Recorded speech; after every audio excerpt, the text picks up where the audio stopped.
So we're here with the secret formula of very creative chefs. You guys have bested close to 100, chefs nationally, and you guys are here representing your establishment. So we have exciting day. Okay? Excited na ba tayong matikman yung mga niluto ng ating top 10 creative chefs? Excited na ba tayo? Yeah!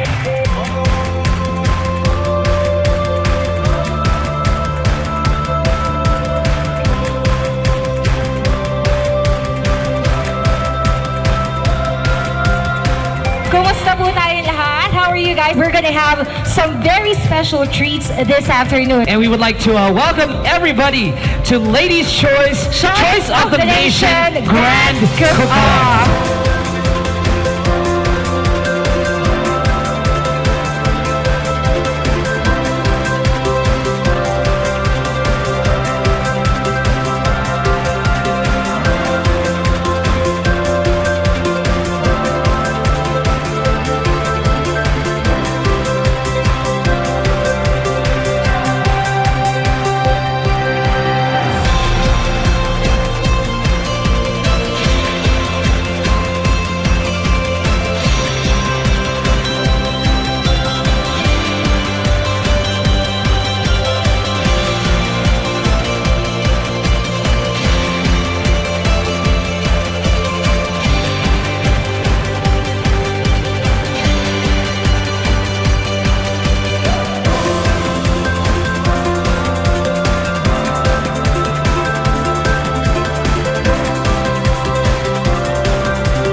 Grand winner, Mrs. Cheffy and Company, Edward Taponan, Thai Curry Honey Bread.